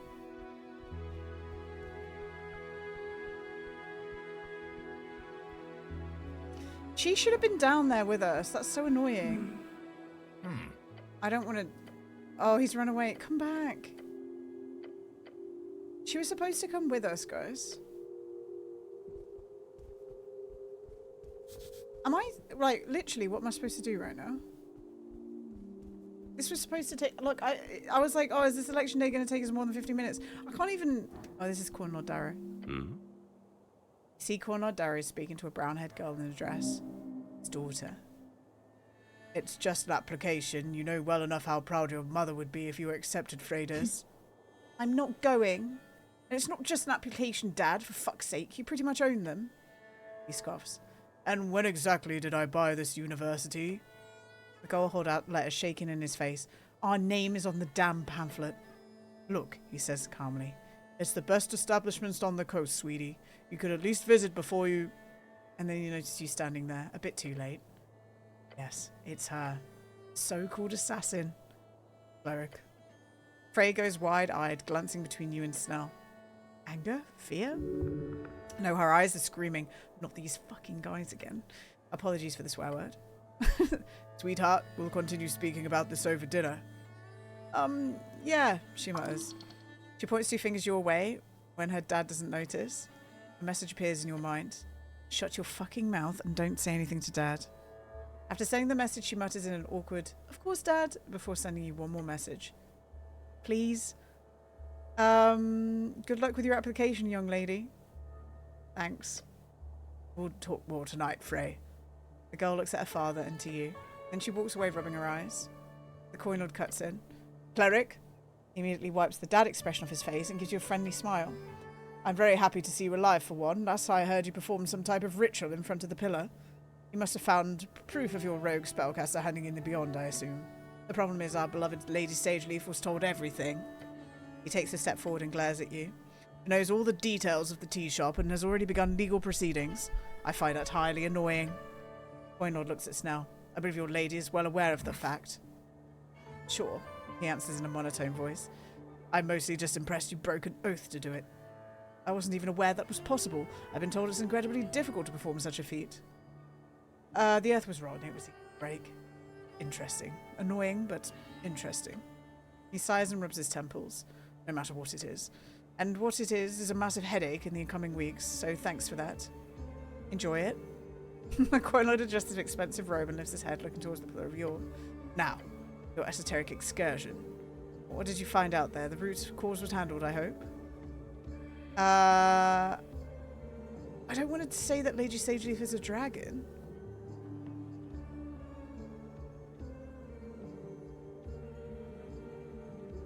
Tell you it was Lord Gorm. Lord Gorm? He's taken aback by your words. So he's not dead in some dungeon below? Lord Gorm was planning on blowing up the election with an extra fireballs. Okay, we know that. He generally did not expect to hear that. Then the Coin Lord nods. Okay, I understand. I defeated him in the Beyond. He did not survive. Ah, good. Well, the election is clearly going smoothly, so on behalf of the city, I thank you for your service, Cleric. The Coin Lord sees more people arriving from the hill, his eyes narrowing. This is the end of our talk. And you might imagine I'm quite busy on a day like this. He starts walking away towards the crowd. Be wise, be vigilant, Cleric. His words come across more as a threat than advice, to be honest. As he disappears up Tolstad, Snell lets out a groan. Asshole. Oh boy. Alright, so we've spoken... Okay, where the fuck? Right, we've spoken to Coin Lord Darrow, which was one thing we were told to do. Head over to the ballot... Talk to everyone you need to talk to. Once you're done, head over to the ballot box. Okay, fuck it. Let's go. We don't need to Lord of Rings the end of this game. We don't need like 20 different endings. You know? We don't need to talk to everyone. Snell looks ahead at the queue. This will take a while. You sure you don't want 6 endings? No. Like, what's Lady Sageleaf gonna say to us, you know? Are you sure you're done looking around? I'd recommend we report to Lady Sage. Oh, fuck me. Where is she then, Snell? Where is she? How do I get to her? I want to talk to her, but where is she?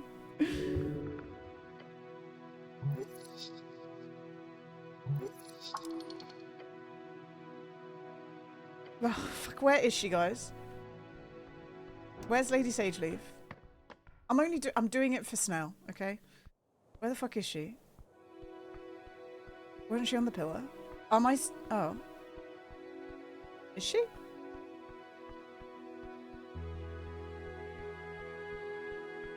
I don't see anyone.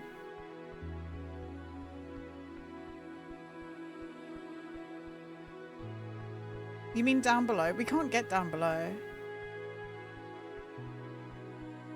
Maybe we can? No. Oh shit, we're never getting out.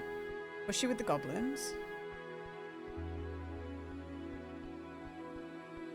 Is this her? This is her. Oh my god, as if I was supposed to like realize that was her. You approach the goblin chieftain sitting on a grassy field by herself. You notice several eyes fall upon you from the bodyguards stationed across the area. They're ready to attack you at a glance. Careful now. Be polite. So you do leave your thrones at times? She squints at you before closing her eyes again. Snell? Yes, my lady. Report. How did it go? The necklace of fireball was used accidentally in the tea shop. It was meant to go off underneath the temple on election day. Right about now, in fact.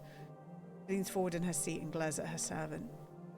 Lord Gorm in the Beyond wished to use those deaths to bring back his god from the dead. He stares at him. You know, Earth. I got to that part. Yeah, so, Lord Gorm was dealt with and he's confirmed dead. I can confirm that. She glances at you and then back to Snell. I see. So the threat was neutralized and there should be no ongoing repercussions. You never noticed he had a hairy chest until now, and now he is like he is a little minx, isn't he? With the little earring as well. The dragon clicks her tongue. I want more details later because we're done. She turns to you with a slight smile. You as well, Cleric. The service you've performed here is more than I ever expected. Backhanded compliment. Love it. Right, that should be it. What was this chat with Earth? Right.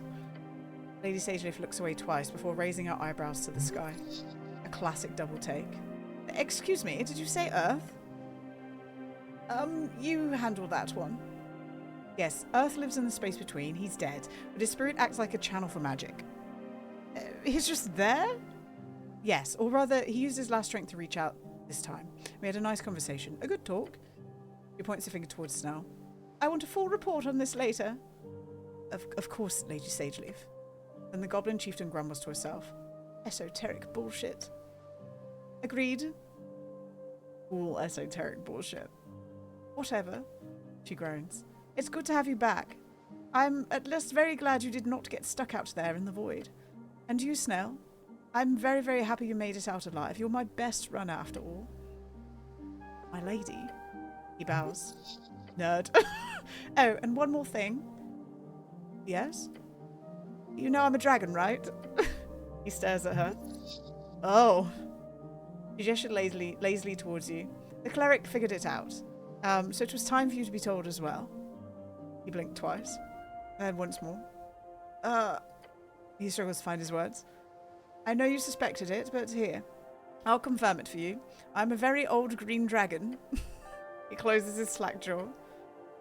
My lady, are you still happy serving me despite knowing this secret of mine? He bows immediately. Of course I do. Then guard this secret with your life. There are many forces on the coast who'd wish us harm had it been discovered. He side-eyes you. Of course it is not a difficult veil to maintain. Who would believe such an obvious and fantastical rumour? Snell Who's Miska? Snell takes a step closer to his lady, his expression determined and excited. I have always wondered about your nature, my lady, he scoffs, as to not let anyone among the festivities overhear. It is a surprise, but it doesn't change anything. There's no difference in the way you view goblins. If you're as loyal to us as we have been to you, then you're one of us, flame-breathing or not. It doesn't make a damn difference. She scoffs, a soft scoff, the type to work as a disguise for some other much warmer feeling. No flames harm me. From me, I'm afraid, only produce heaps of chlorine gas. Snell's eyebrows shoot towards the sky. Chlorine what? You and me will talk more about all this later, Snell. Now you can rest assured the service you've provided has earned you a hefty promotion. Thank you, my lady. He's blushing. And don't look so shocked. Your peers will believe that I've chewed you out or something. She cackles. The companion attempts to compose herself and then mutters, I'm just so surprised the cleric figured it out so quickly. She literally calls herself the Dragon of Tolstead. The literal dragon cackles and leans back on her rocky seat. Now go vote, you two. It's election day, for God's sake. Yes, Lady Sageleaf, anything you say. She clicks her tongue with a smirk. Bow your head and leave. Alright, guys, it's time. It's time. I'm glad we went to go talk to Lady Sageleaf. I'm glad I didn't skip that. Because, I'm glad that Snell knows that she's a dragon, you know? And we've confirmed our date. I don't know who this giant man is. I don't know at all who that giant man is. I don't remember talking to a giant pale man who's just wearing trousers at all. So. Huh? Huge man. Wait until 12. So slowly. Wait. What the fuck? Oh, we did a short rest? It's getting late. Companion looks around the chamber, a faint yellow light filling every corner. Might be time to cast your vote, eh? Finally vote in the election. Well, that's it then. Bit of a wait and then it's done. Quest complete. Bet you're real happy about that, you adventure junkie. Snell grabs one of the fence poles nearby, leaning his body weight upon it. How are you holding up, by the way? We've been moving constantly every waking hour for a long time now. To stand still just like this, Jesus, I feel like I'm getting feeble-minded. It's work, work, work. Work, work? Work, work. Snell rubs his bloodshot eyes. You could always talk to the press. Press? Yeah, like, get this all down on print. Great idea. People love you. I've got a friend at the Post who'd love to write about all this. Lumiere Kolchov. She's this crazy lizard woman. I think you'd like her. Hey, you've read her work. You have indeed. She's a hack fraud. Not sure how much you're able to say without getting in trouble with your bosses, of course. It'd be fun, maybe. Something to think about. But that's for tomorrow, or next week, or next month. Who knows how the city will look by then? Finally. We'll get some golden glory around here. Your soul lingers the ruins. We'll be alright. I'll be fine. A nonchalant shrug. I've helped build one hell of an institution here. I'll make it through, no matter who's running the show. The HWPT will survive, I'm sure of that. Whatever you do, do not equate them to cockroaches. Oh, that wasn't... Unless you hit the timing just right, which in case, go for it. Like cockroaches. Ha! Yeah, like a bunch of fucking cockroaches. We get stomped on, chewed on, spit out again. Murdered by en masse of some human god. The goblin pauses for a moment in his rant as if tasting the words. Thriving in chaos. Something like that, yeah. The goblin grins. Now, you on the other hand. What about me? Well, what's your plan? We'll serve, bend over, pray for mercy. You'll be everyone's favourite person. This now gives you a moment to think. Do you know, I'll be the best cleric I can. Yeah. He shoots you a wicked grin. I'm sure you already are. Bent over. Yeah, right, Georgia.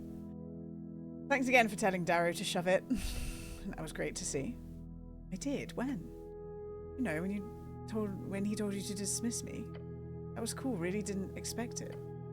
As you keep talking, the chamber appears to grow ever thinner in folk. Now, before you head up, ask him. You ask him what he's voting for. That'll help you figure him out for real. Now I gotta ask about your political opinions. Goblin sighs. Clear your throat. Yeah? Hit me. What are you voting for in the election, citizen? Hey, that's private. Ugh.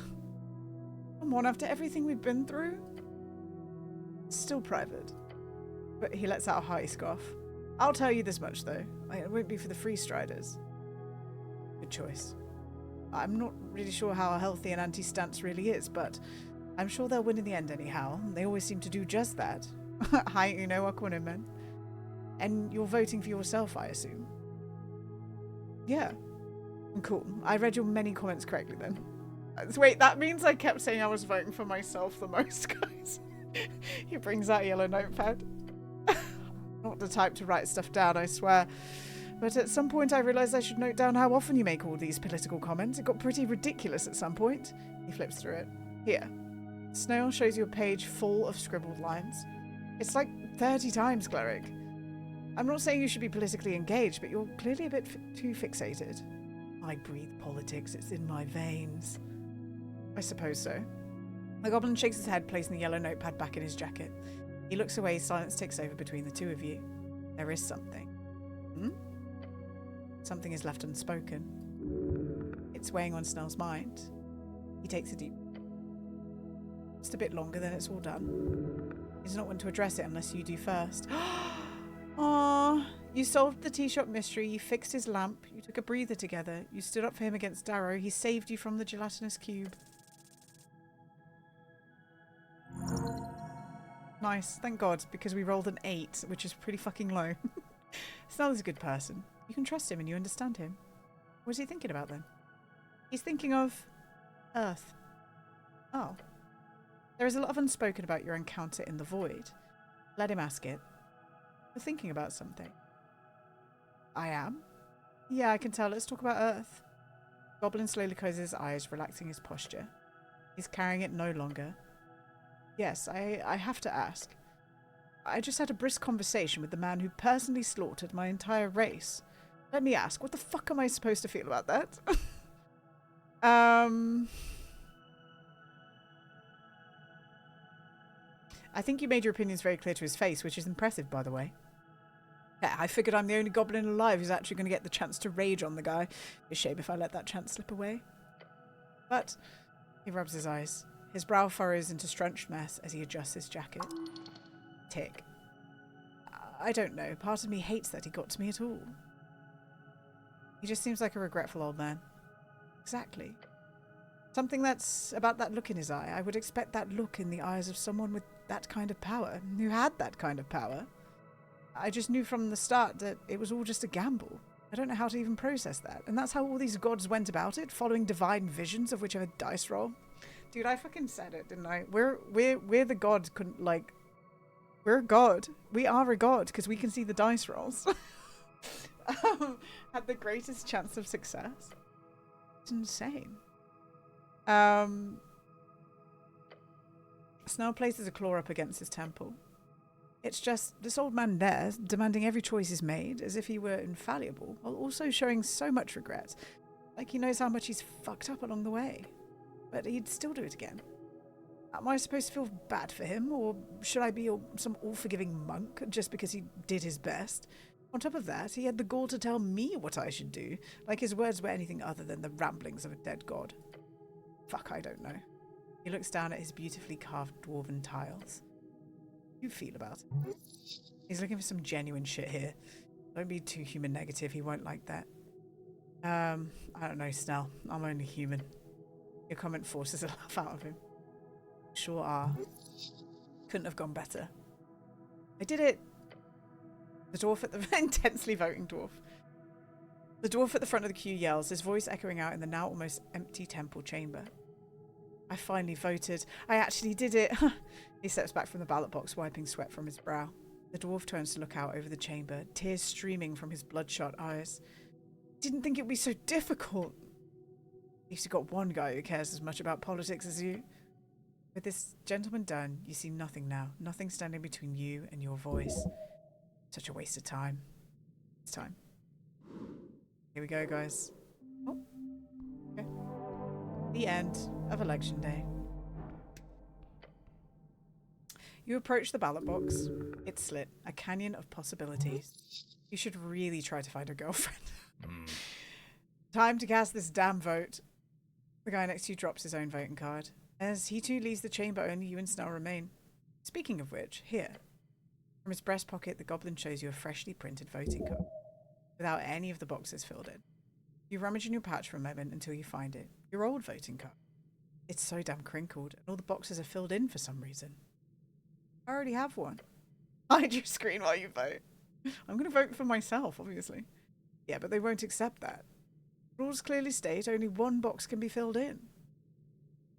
I'll use yours then. Yeah. Do that. Look at the new card. The perch. It is official. The printing is a bit different from the card you received in the mail last week. Seems like the goblin must have ordered a new badge. Thank you. Don't mention it. He holds up another card looking just as fresh.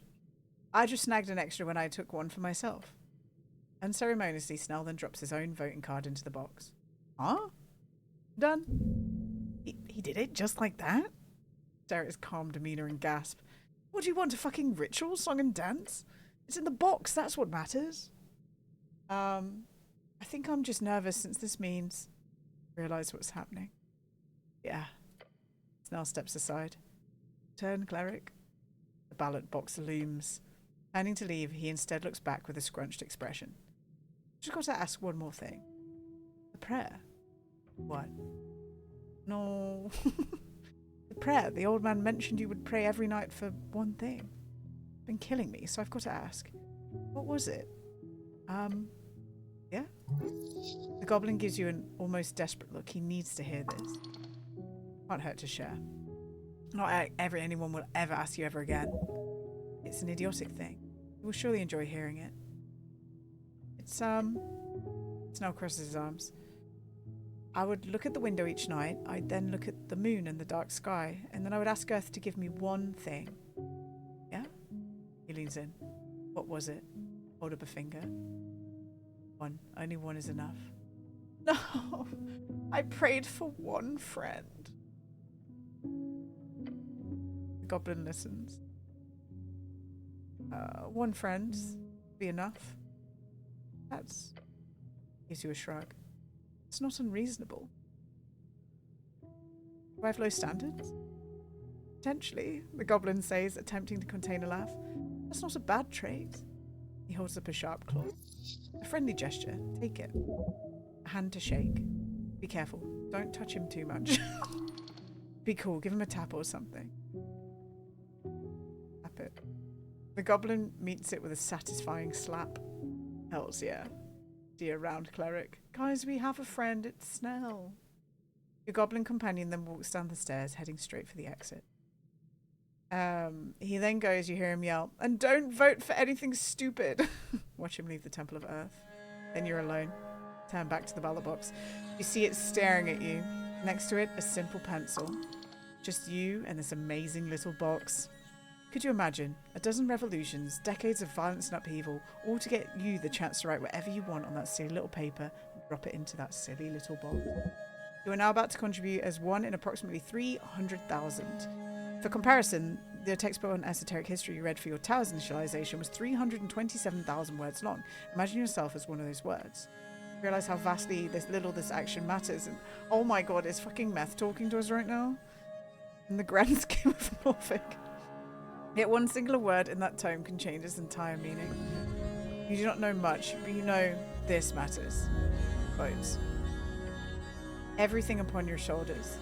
As you bring forth the voting card, the pence in your hands, a world watching. I know exactly what to vote. The ballot box believes you, so do it. Choose now, one final time.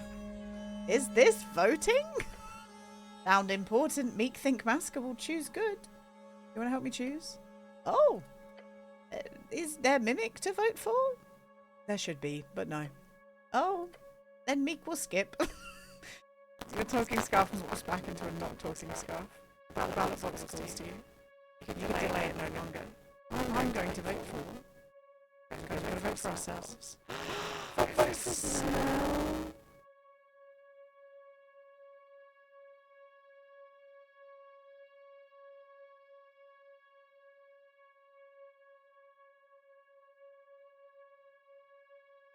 The mic just wanted to be fucking dramatic at the last possible moment of this game. Guys, am I voting for myself or Snell? Myself or Snell? I kind of want to vote for Snell. That's so cute, man.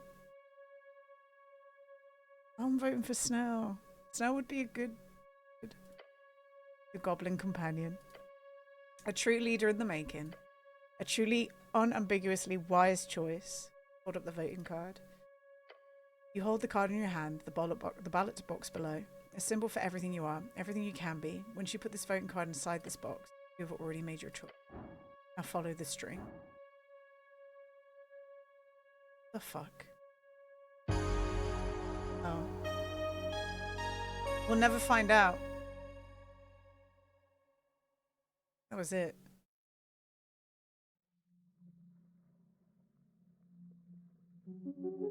Oh, we did it. That was cute. What a good game.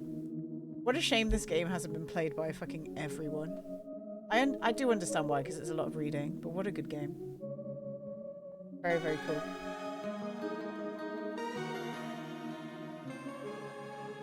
Nice for the bedtime story. Yeah, sorry, no more story time, guys.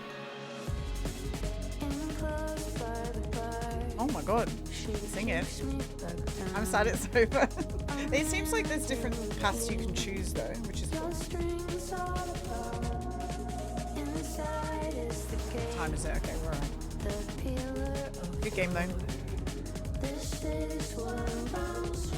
I do find it funny when there's like a song. Like a custom song that was made. I started playing a game called Road Warden and it has tons of reading but also quite good. Yeah. I know it's not a favourite of everyone watching this stream, but I had to finish it. So I mean we had to. I have to skip. I might have to skip, guys. Wait, change font to... What the hell? Guys, I found a button that lets me change the font. What the hell?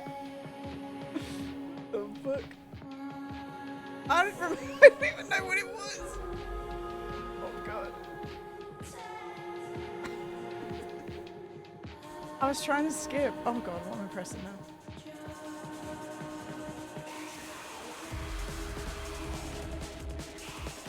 Done. I accidentally hit a button on my keyboard. Skip credits. With that, we end today's session. Which, sorry? It's been an honor to DM for you over the course of this adventure. Your cleric has been incredibly interesting to watch.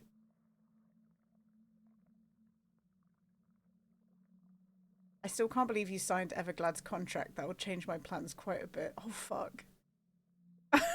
Shit. When it comes to Meek, you've obviously got a familiar for life. So you better keep an eye out. That old master of his is definitely still around. Maybe you'll even get to have a chat with him at some point. He's making a number 2 then, I guess? Or making DLC. It's cool. And 3 are questions surrounding those lost mines Ascor was looking for. That sounds like a higher tier dungeon to me. Yeah, I know. Campaign 2. I'm guessing that might be a great focus for the next adventure. Who doesn't love a good treasure hunt? This is cute. No matter what, the Golden Horde will keep a watchful, radiating eye on the city of... You know what would be cool if your choices affected the next game, but I think that's a lot, isn't it? And the eye might end up fixated on you because of how you played in that meeting. It'll be exciting to see.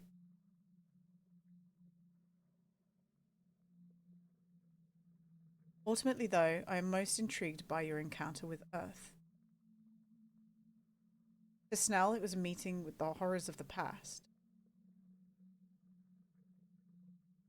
For the Cleric, it must have made a lasting impression.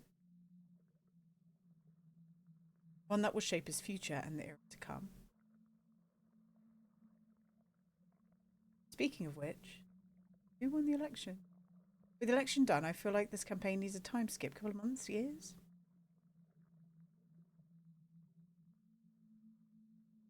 Norvik is heading into tumultuous times, but your wonderfully apolitical cleric will surely find himself at home in chaos.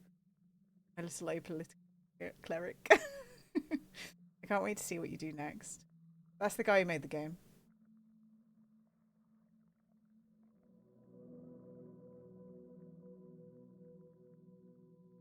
I wonder if we'll, like, have to interact with the other gods then. Probably, right? We did it! Yippee! Level 5 cleric. Okay. Guys, I have to go. I have to go. Do you know what? If we'd have stopped at 10, if we'd have stopped the other game at 10, then we would have ended on time. We would have ended on time. Whatever. Alright, tomorrow is Minecraft Day. Come and hang if you want to do a cheeky bit of Minecraft with me. And I'm not sure what I'm going to play second yet, but we'll see. It'll probably be a little surprise. But I appreciate everyone hanging out with me. We finished. So we finished this game. So that means something different on Mondays and Tuesdays now. We're going to go raid Gamer. We haven't been able to raid Gamer for like 2 weeks. She's been missing. So we're going to go say hello. She's welcome. She's just got back to her house. Raid, boom. But I gotta go. Not the whole stream, no. But for the first 4 hours probably. Guys, go say hi to Gamer. Thank you for hanging out with me. We're gonna say welcome back. This is the rain message. Go ahead and copy that, and I will see you all tomorrow. Okay, guys. Have a good rest of your evening. Good game, very very good game. I'm gonna leave a good review because that's. I feel like this game needs more attention. But I like this a lot. You barely made it. I'm sorry. It's okay. I have to leave, Nito.